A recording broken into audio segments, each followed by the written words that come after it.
الحمد للہ رب العالمین والصلاة والسلام علی سید المرسلین وعلی آلہ واصحابہ اجمعین. قال اللہ تبارک وتعالی فی الکلام المجید والفرقان الحمید. اعوذ باللہ من الشیطان الرجیم. بسم اللہ الرحمن الرحیم. انہ من یأت ربہ مجرما فإن له جہنم. وقال تعالی ونفس وما سواها فألهمها فجورها وتقواها قد أفلح من زكاها وقد خاب من دساها. وقال النبي صلى الله عليه وسلم الكيس من دان نفسه وعمل لما بعد الموت.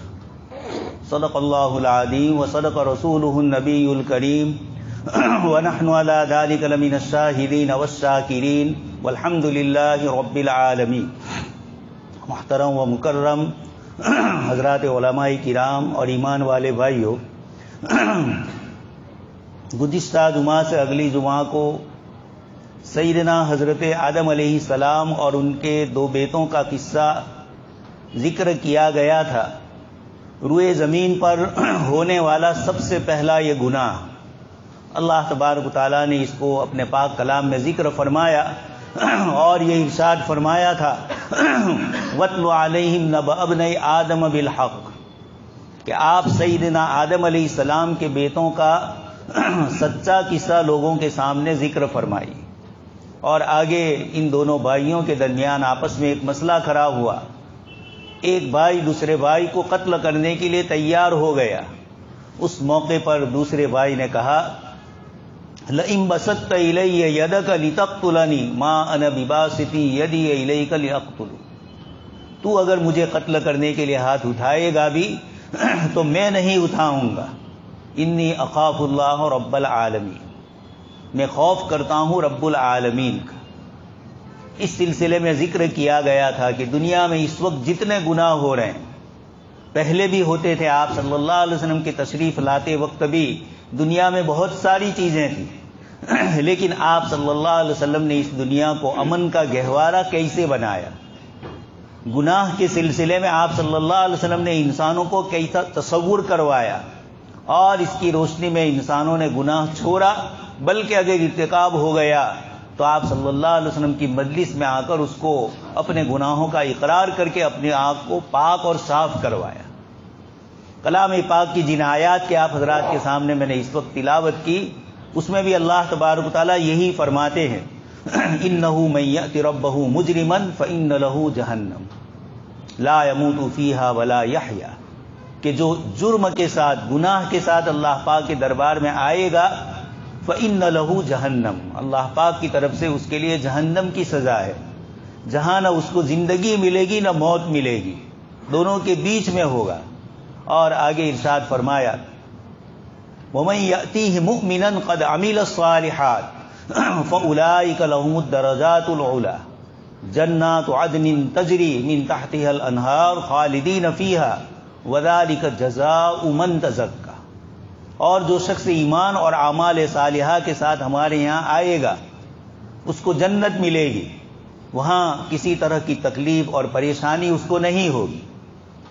اور فَأُولَٰئِكَ لَهُمُ الدَّرَجَاتُ الْعُلَىٰ، ان کو جنت میں بھلے اعلیٰ درجات دیے جائیں گے.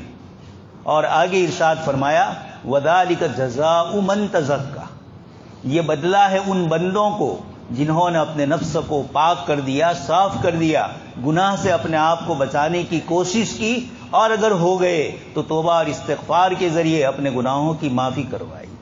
بندے کا حق تھا تو اس کا حق ادا کیا یا اس سے معافی تلافی کر لی. تو آیت کریمہ میں اللہ تبارک و تعالیٰ فرماتے ہیں وَنَفْسٍ وَمَا سَوَّاهَا، سورہ وَالشَّمْسِ وَضُحَاهَا ہے.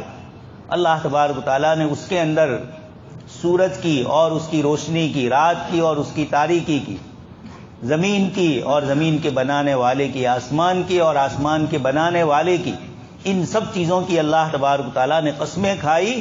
اور پھر اس کے بعد فرمایا وَنَفْسٍ وَمَا سَوَّاهَا، اور نفس کی قسم اور اس ذات کی قسم جس نے اس کو بنایا. فَأَلْهَمَهَا فُجُورَهَا وَتَقْوَاهَا، اس نفس کے اندر اللہ تبارک و تعالیٰ نے نیکی کی چیزیں بھی رکھی ہے اور برائی کے جذبات اور برائی کی خواہشات بھی رکھی ہوئی ہے۔ اس لیے فرمایا وَنَفْسٍ وَمَا سَوَّاهَا فَأَلْهَمَهَا فُجُورَهَا وَتَقْوَاهَا قَدْ أَفْلَحَ مَنْ زَكَّاهَا۔ کامیاب ہو گیا وہ شخص جس نے اپنے نفس کی اصلاح کر دی۔ دوستو اور بزرگوں، گناہوں کا سب سے بڑا بیج اور گناہ کرنے کے لیے انسان کے دل میں جو آمدگی ہوتی ہے، جو اس کو ابھارنے والی چیز ہے، اس سے پہلے اس کا اپنا نفس ہے۔ اس لیے قرآن کریم نے فرمایا وَنَفْسٍ وَمَا سَوَّاهَا۔ سب سے پہلا گنہگار شیطان، اس کو بھی اس کے نفس ہی نے ابھارا، اور اس نے اللہ تبارک و تعالیٰ سے حضرت آدم علیہ السلام کو سجدہ نہ کرنے کے سلسلے میں اپنے آپ کے متعلق برائی اور تکبر کا اظہار کیا۔ خلقتنی من نار وخلقتہ من طین۔ آپ نے مجھے آگ سے بنایا اور حضرت آدم علیہ السلام کو مٹی سے بنایا۔ یہ برائی کا بیج شیطان کے دل میں بھی آیا تو اس کے نفس نے ہی اس کے لیے ابھارا۔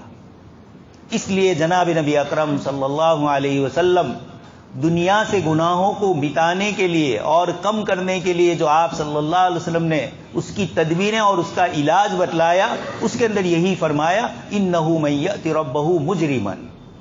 جرم کا بیج نفس اور شیطان ڈالتا ہے۔ اسی لیے دوسری ایک آیت میں فرمایا وَأَمَّا مَن طَغَىٰ وَآثَرَ الْحَيَاةَ الدُّنْيَا فَإِنَّ الْجَحِيمَ هِيَ الْمَأْوَىٰ۔ جس نے سرکشی کی اور وَآثَرَ الْحَيَاةَ الدُّنْيَا، سرکشی میں ایک بڑی چیز یہ ہوتی ہے کہ انسان دنیا کی زندگی کو سب کچھ سمجھ لے اور آخرت کی زندگی میں ملنے والے انعامات یا اللہ پاک کی طرف سے سزائیں اس کا وہ تصور بھول جائے اور دنیا کو ہی سب کچھ سمجھ لے۔ گناہوں کا اس وقت جو سیلاب ہے انسانیت میں، اور ہزاروں لاکھوں قسم کی نئی نئی شکلیں نکلی ہے گناہوں کو وجود میں لا دی۔ حکومت کے قانون، انتظامیہ، ایڈمنسٹریشن اور جج اور کورٹیں یہ سب کچھ اپنے اعتبار سے کوشش کرتے ہیں، لیکن رات دن گناہوں کی تعداد بڑھتی ہی جا رہی۔ قرآن کریم نے اس کے اوپر جہاں سے گناہ کا بیج ڈالا جاتا ہے اس کو ذکر کر کے فرمایا کہ اللہ تبارک و تعالیٰ فرماتے ہیں اس دل میں گناہوں کا بیج سب سے پہلے پڑتا ہے۔ اس لیے دل کی اصلاح انبیاء کرام علیہ السلام تشریف لائے، انہوں نے سب سے زیادہ محنت دل کی دنیا پر کی، اور آج کی دنیا، آج کا ایجوکیشن، آج کی کالج اور یونیورسٹیاں یا جہاں بھی انسانیت کے لیے فلاح اور بہبودی کے کام کرنے کی باتیں ہو رہی ہے، گناہوں کو روکنے اور کم کرنے کی کوششیں ہو رہی ہے، وہاں انسان کو اپنے دل کی اصلاح کے سلسلے کا کوئی خوراک نہیں ملتا ہے۔ اسکول اور کالج کا پورا نصاب لے لیجئے، پہلے تو ہم لوگ بچپن میں تھے تو کچھ بھی اخلاقیات کی باتیں کتابوں میں آتی تھی، اسکول کی بکس میں آتی تھی، لیکن اس وقت صرف اور صرف مادیت، بھوتکتاواد اور دوسرے انسان سے چیز کیسے وصول کی جائے، کس طریقے سے اپنے آپ کو آگے بڑھایا جائے دنیا میں، اس طرح کی پرائیویٹ لائف سے لے کر اجتماعی زندگیوں تک پبلک لائف میں بھی ہر انسان کو اس بات کی تعلیم دی جاتی ہے اس کے نفس کی اصلاح کی کوئی چیز ہوتی نہیں۔ انبیاء کرام علیہ السلام تشریف لائے اور آپ صلی اللہ علیہ وسلم نے سب سے زیادہ محنت فرمائی اور یہ ارشاد فرمایا الا ان فی الجسد لمضغہ، انسان کے جسم میں ایک چھوٹا سا ٹکڑا ہے، یہ درست ہوتا ہے تو سارا جسم درست ہوتا ہے، اور یہ اگر بگڑتا ہے تو سارا جسم بگڑتا ہے۔ الا وہی القلب، سن لو یہی دل ہے۔ اللہ کے رسول صلی اللہ علیہ وسلم نے ہمیں فرمایا یہ وَنَفْسٍ وَمَا سَوَّاهَا، نفس کی اصلاح اور نفس کی درستگی، اس پر انبیاء کرام علیہ السلام نے محنتیں فرمائی۔ آپ اسلام کی جتنی عبادتیں دیکھیں گے ان سب کے اندر اپنے نفس کو کمتر بتلانے کی کوشش کی جا رہی ہے۔ عبادتوں میں سب سے بڑی عبادت نماز ہے۔ قد افلح المؤمنون الذین هم فی صلاتهم خاشعون، اور آگے فرمایا والذین هم علی صلاتهم یحافظون۔ کامیابی کا سب سے پہلا صحرا اللہ پاک نے ایمان کی بنیاد پر دیا، اور ایمان کا سب سے پہلا تقاضا الذین هم فی صلاتهم خاشعون۔ کامیاب وہ لوگ ہیں جو اپنی نمازوں میں خشوع اختیار کرتے، اپنی نمازوں کی حفاظت کرتے ہیں۔ پوری نماز کو آپ دیکھ لیجئے، اللہ تبارک تعالیٰ کے سامنے جس طریقے سے ادب اور اپنی کمتری کچھ نہ ہونا، میں ایک بندہ ہوں، سراپا عز اور نیاز مندی مجھ سے تپکتی ہے، اس کو ظاہر کرنے کے لیے نماز میں کھڑے ہو کر قیام میں بھی انتہائی ادب سے آدمی کھڑا ہوتا ہے۔ جو کلمات پڑھے جاتے ہیں، سورہ فاتحہ ہو، دعائیں ہو، تسبیحات ہو، یہ اللہ پاک کی کبریائی زبان سے بھی ادا ہو رہی ہے اور بدن کے ایک ایک عضو سے اپنی کمزوری، اپنا کم ہونا، اپنا کچھ نہ ہونا یہ بتلانے کے لیے کبھی رکوع کی کیفیت میں آتا ہے، کبھی سجدے کی کیفیت، کہیں جلسے کی کیفیت۔ یہ ساری جو حرکتیں اور ادائیں ہیں یہ سب کی سب نفس کو کچلنے کے لیے، اس نفس کو بتلانے کے لیے کہ تو اللہ پاک کے دربار عالی میں اگر بڑا بننا چاہتا ہے تو اپنے آپ کو کمتر بتلا۔ ربنا ظلمنا انفسنا وان لم تغفر لنا وترحمنا لنکونن من الخاسرین۔ یہ دعائیں اللہ کے رسول صلی اللہ علیہ وسلم کے ذریعے ہمیں سکھلائی گئی۔ حضرت آدم علیہ السلام کے ان دعاؤں کے ذریعے اپنے نفس کی درستگی کی بات کی گئی۔ اس لیے جب دل کی دنیا درست ہو جاتی ہے تو ساری چیزیں انسان کی درست ہوتی ہے۔ یہ دو بھائی حضرت آدم علیہ السلام کے صاحبزادے، اس میں ایک نے یہی کہا انی اخاف اللہ رب العالمین، میں اپنے نفس کو جانتا ہوں، اس لیے میں یہ چاہتا ہوں کہ میں ظلم نہ کروں اور ظلم کر کے ظالم کی فہرست میں میرا شمار ہو اور اللہ پاک کی طرف سے میرے اوپر سزا اور عذاب آئے۔ اس لیے فرما دیا کہ اگر تو ہاتھ پھیلائے گا بھی تب بھی ما انا بباسط یدی الیک، میں اپنا ہاتھ نہیں بڑھاؤں گا۔ دوستو اور بزرگوں، یہ پہلا قصہ قرآن کریم نے ایک گناہ کا اور گنہگار کو معاف کرنے والے کا قصہ ذکر کر کے انسانیت کو بتلا دیا کہ اللہ تبارک و تعالیٰ کے یہاں پسندیدہ وہ بندہ ہے جو اپنے آپ کو تواضع اور انکساری کے ساتھ رکھے، جو دوسرے کو معاف کرنے کا جذبہ رکھتا ہو۔ اللہ تبارک و تعالیٰ نے اس بھائی کا قصہ ذکر کر کے بتلایا کہ تو اگر مجھے قتل کرنے کی کوشش بھی کرے گا تب بھی میں نہیں کروں گا۔ انی ارید ان تبوء باسمی و اسمک، تو میرے اور تیرے گناہ دونوں کو لے کر اللہ پاک کے یہاں جائے، اگر تو اس کا راستہ اپناتا ہے تو تجھے اختیار ہے، لیکن میں ایسا کرنے والا نہیں۔ یہ پہلے واقعے کو اللہ پاک نے ذکر کر کے آگے فرمایا من اجل ذلک کتبنا علی بنی اسرائیل۔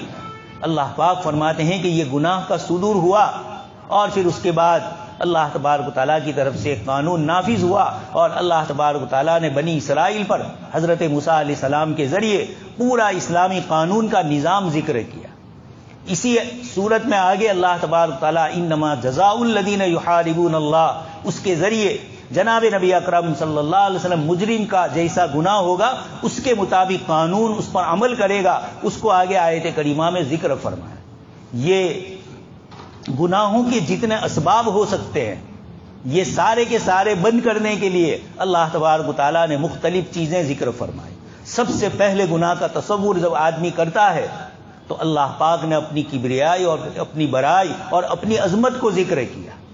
جب انسانی دل میں اللہ تبارک و تعالیٰ کی عظمت اور قدرت آئے گی اور وہ یہ سمجھے گا کہ انہ من یأت ربہ مجرما، اپنے رب العالمین کے سامنے میں مجرم ہو کر کس طریقے سے پیش کیا جاؤں۔ دنیا میں آدمی کوئی گناہ کرتا ہے چاہے ارادے سے ہو بلا ارادہ ہو، لیکن وہ یہ سمجھتا ہے کہ دوسرے لوگوں کو میرے گناہ کا پتہ نہ چل سکے، میری اس برائی کا لوگوں کو پتہ نہ چل سکے۔ اللہ تبارک تعالیٰ فرماتے ہیں اس لیے ہی انسان کو توبہ اور استغفار کی اللہ تبارک تعالیٰ کی طرف سے راہ کھول دی گئی۔ حقوق العباد ہے، آپس میں بھائیوں کے حقوق ہے، اللہ تبارک تعالیٰ نے اس کو کھول کر بتلا دیا۔ آدمی خود اچھی حالت میں رہنا چاہتا ہے، میرا لباس اچھا ہو، میرا کھانا پینا اچھا ہو، میرا مکان اچھا ہو، گاڑی اچھی ہو، تعیش اور آرام کے نقشے میرے پاس زیادہ سے زیادہ ہو، یہ کوششیں ہوتی ہے، یہ بری بھی نہیں ہے، لیکن حلال اور جائز طریقوں سے اگر یہ آ رہی ہے تب تو اللہ تبارک و تعالیٰ نے اس کو خود تعریف فرمائی زُيِّنَ لِلنَّاسِ حُبُّ الشَّهَوَاتِ مِنَ النِّسَاءِ وَالْبَنِينَ وَالْقَنَاطِيرِ الْمُقَنطَرَةِ۔ اللہ پاک فرماتے ہیں انسانی دلوں میں محبت ڈال دی گئی ہے خواہشات کی، چاہتوں کی، اور پھر آگے اس کے بعد اس کی پوری تفصیل ذکر کی، عورتوں کی چاہت، مال کی چاہت، عمدہ سواری کی چاہت، روپیہ اور پیسے کی چاہت، اللہ پاک نے ان سب کو آیت میں ذکر فرمایا۔ لیکن انبیاء کرام علیہ السلام نے بتلایا کہ بریک اس پر کس طریقے سے لگے۔ وَنَفْسٍ وَمَا سَوَّاهَا، اس نفس کو درست کر کے چیز استعمال کی جائے گی تو آدمی اللہ کا بھی حق ادا کرے گا اور بندوں کے بھی حق میں کوئی کمی اس کی طرف سے نہیں ہوگی.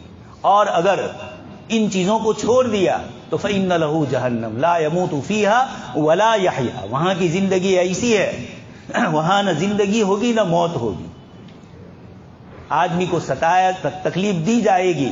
ایک آیت کریمہ میں اللہ پاک نے فرمایا فی عمد ممدد. مفسرین فرماتے ہیں کہ آگ کا ایک ستون ہوگا, اس پر اس کو چڑھنے کا مجرم کو حکم دیا جائے گا. وہ آگ ہے, ہاتھ اور پیر اس کے جلس جائیں گے. تکلیف ہوگی تھوڑی دیر کے لیے, یہ تکلیف بے حسی میں ہو جائے گی, لیکن فوراً اس کے بعد جیسا ہاتھ وہاں سے ہٹائے گا فوراً وہ ہاتھ دوبارہ اسی طریقے سے ہو جائے گا. اس کے اندر رگوں میں جو خون دوڑتا ہے پہلے کی طرح وہ پھر دوڑتا رہے گا. اس لیے مسلسل عذاب اور سزاؤں میں رہے گا, موت نہیں آئے گی. لا يموت فیہا ولا یحیا. دوستو اور بزرگوں, اس لیے انبیاء کرام علیہم الصلوۃ والسلام نے سب سے زیادہ کوشش کی اس دل کی درستگی کی. انہوں نے مزاج کو بدلنے کی کوشش کی, نظام اور ایڈمنسٹریشن بدلنے کی کوشش بعد میں ہوئی. سب سے پہلے انسانی دل کے اندر ایک بات آئے اور انسان اس کو گناہ سمجھے. آپ سن چکے ہیں حضرت ماعز اسلمی رضی اللہ تعالیٰ عنہ, حضرت غامدیہ رضی اللہ تعالیٰ عنہ اپنے گناہوں کا اقرار کرنے کے لیے خود آپ صلی اللہ علیہ وسلم کی خدمت میں حاضر ہوئے. آپ صلی اللہ علیہ وسلم نے نفس کی اصلاح اس طریقے سے فرمائی کہ آدمی اپنے اوپر دوسرے کو موت کے وقت ابھی ترجیح دے رہا ہے. ایک صحابی پیاسے ہیں, دنیا سے جا رہے ہیں, پانی مانگا, پانی لینے والا پانی لے کر آیا, دوسرے ساتھی نے آواز لگائی, کہا ان کو پہلے پلاؤ. پھر کہا تیسرے کی آواز آئی, ان کو پلاؤ. دوستو اور بزرگوں, یہ قصے کہانیاں صحابہ کرام کے سننے ہی اور کان سے نکالنے کے لیے نہیں ہیں. یہ بتلایا جا رہا ہے کہ جناب نبی اکرم صلی اللہ علیہ وسلم نے دنیا کے انسانوں سے گناہوں کو دور کرنے کے لیے ایک ایسی دل کی دنیا کو بدلا اور اس کے اوپر محنت فرمائی کہ آدمی تنہائی میں بھی گناہ کرتا ہے تو اپنے گناہ کا اقرار کرنے کے لیے دربار نبوی میں حاضر ہوتا ہے. وہ رات کی تنہائی میں بھی مہمان آتے ہیں, گھر میں کھانا نہیں ہے, بچوں کو سلا دیا جاتا ہے اور بیوی اور شوہر دونوں ایسی شکل اپناتے ہیں کہ گویا ہم بھی کھا رہے ہیں جبکہ کھانا مہمان ہی کے بقدرت. یہ قرآن کریم نے فرمایا یؤثرون علی انفسہم ولو کان بہم خصاصہ ویطعمون الطعام علی حبہ مسکینا ویتیما. کھانے کی خواہش, طلب اور رغبت کے باوجود دوسروں کو اپنے اوپر ترجیح دیتے ہیں. یہ جب دل کی دنیا درست ہو جاتی ہے تو اس طریقے کے احوال پیش آتے ہیں. اور جب دل کی دنیا بگڑتی ہے تو قصہ آتا ہے, ایک بادشاہ نے کہا کہ یہ شاہی محل میں جو حوض ہے اس کو دودھ سے بھرنا ہے. صبح ہونے سے پہلے پہلے پبلک کو اور رعیت کو کہا کہ میرا یہ حوض دودھ سے بھرا ہونا چاہیے. ہر ایک نے دل میں یہ سوچا کہ میرا ایک گلاس اگر پانی کا ہوگا تو اس میں کیا کمی ہو جائے گی. صبح میں دیکھا تو پورا حوض دودھ کے بجائے پانی سے بھرا تھا. یہ کیا ہے؟ یہ دل کی دنیا ہے. جناب نبی اکرم صلی اللہ علیہ وسلم نے اس پر محنت فرمائی. شراب لوگوں کی گتھیوں میں پڑی ہوئی تھی, لیکن جب آیت نازل ہوئی انما الخمر والمیسر والانصاب والازلام رجس من عمل الشیطان فاجتنبوہ, اس سے رک جاؤ. مدینہ منورہ میں حضرت انس خود روایت کے راوی ہے, وہ شراب پلا رہے تھے, ابھی حرمت نہیں آئی تھی, اور جیسی یہ آواز آئی ابو طلحہ نے کہا کہ جاؤ انس باہر جا کر دیکھو کوئی آواز آ رہی. یہاں شراب کی مجلس چل رہی تھی. باہر جا کر حضرت انس نے کہا کہ قرآن کریم کی آیت نازل ہو چکی ہے اور اللہ تبارک و تعالیٰ نے شراب کو حرام فرما دیا ہے. فوراً مشکیزوں کو توڑ دیا گیا. علامہ قرطبی اور حافظ ابن کثیر رحمۃ اللہ علیہ فرماتے ہیں پورے مدینہ منورہ میں سارے جتنے مٹکے تھے ان سب کو توڑ دیا گیا, شراب بالکل بہا کر ختم کر دی گئی. یہ کیوں تھا؟ دل کی اصلاح جناب نبی اکرم صلی اللہ علیہ وسلم نے ایسے فرمائی تھی کہ اس کے نتیجے کے اندر یہ حال ہوتا ہے. اس کے مقابلے میں امریکہ میں اور فن لینڈ میں شراب کے اوپر پابندی لگانے کے لیے قانونی طور پر کوششیں کی گئی. 1919 میں, 1921 میں, 1932 تک امریکہ میں یہ قانون رہا, لیکن پتا چلا کہ جس قدر روکا گیا اتنے زیادہ گناہ اور پینے والے کثرت سے ہوئے. یہ کیا ہے؟ حدیث شریف میں فرمایا کہ گناہ کا مرکز یہ ہے, الا وہی القلب. جب یہ درست ہو جاتا ہے تو ساری چیزیں درست ہوتی ہیں. اس لیے انبیاء کرام علیہ الصلوۃ والسلام کی ساری کوششیں اور محنتیں اس پر. دل درست ہوگا تو چوری کی چیز سامنے ہوگی لیکن آدمی اس کو ہٹائے گا نہیں. اور جب دل کی دنیا آباد نہیں ہوگی تو امریکہ اور یورپ جیسے ملکوں میں مول کے اندر جب بجلی چلی جاتی ہے، کیمرے فیل ہو جاتے ہیں، اس موقع کے اوپر چوریاں ہوتی ہیں، پورے کے پورے مول لوٹے جاتے ہیں. کس سے بارہا ہم سن چکے ہیں. یہ کیا ہے؟ دل کی اصلاح نہیں ہوئی ہے. انسان کے دل میں اللہ پاک کا خوف نہیں آیا ہے. اور اللہ پاک فرماتے ہیں وَلِمَنْ خَافَ مَقَامَ رَبِّهِ جَنَّتَانِ، جو مجھ سے ڈرے گا، میرے سامنے کھڑے ہونے سے ڈرے گا. وَأَمَّا مَنْ طَغَىٰ جیسے فرمایا، اسی طریقے سے یہ فرمایا کہ جو بندہ خواہشات سے اپنے آپ کو روکے، وَنَهَى النَّفْسَ عَنِ الْهَوَىٰ فَإِنَّ الْجَنَّةَ هِيَ الْمَأْوَىٰ. ایک بزرگ ہے ابو بکر انصاری، مکہ مکرمہ میں آئے تھے حج کے موقع پر، اور اس کے بعد وہ کہتے ہیں کہ میں بڑا غریب اور فقیر تھا.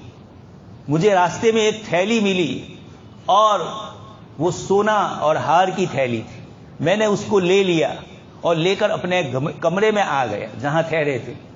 اس کے بعد ایک بڑی عمر کے چاچا کو زور سے آواز لگاتے ہوئے سنا کہ اگر کسی نے میری تھیلی اس طرح کی ہے، اگر کسی کو ملی ہے، میں اس کو 500 اشرفیہ دوں گا، وہ میری تھیلی مجھے واپس کر دے. یہ کہہ رہے ہیں کہ میرے دل میں کشمکش ہوئی کہ ایک طرف میرے پاس کھانے پینے کا کچھ نہیں ہے اور ایک طرف اتنا قیمتی ہار ملا ہے، زندگی میری اس سے بسر ہو جائے گی.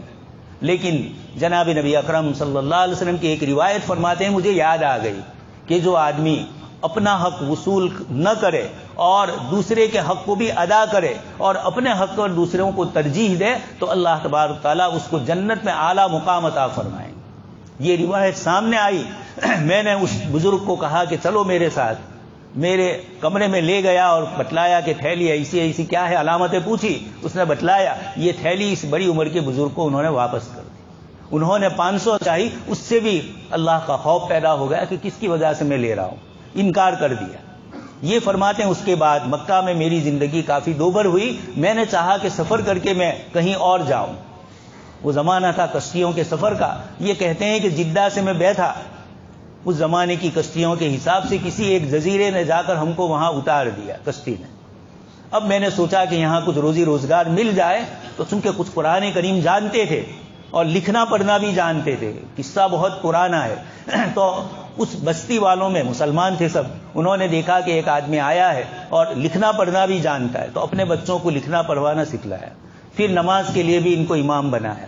تھوڑے دن کے بعد ان لوگوں نے کہا کہ ہماری بستی میں ایک یتیم بچی ہے، اس کا باپ انتقال کر چکا ہے، مال دولت چھوڑ کے گیا ہے، اگر آپ چاہیں تو ہم آپ سے ان کا نکاح کرا دیں. انہوں نے کہا نہیں، مجھے نکاح نہیں کرنا ہے. لیکن ان لوگوں نے بہت کچھ ان کو منت سماجت کی. اس کے بعد نکاح ہوا.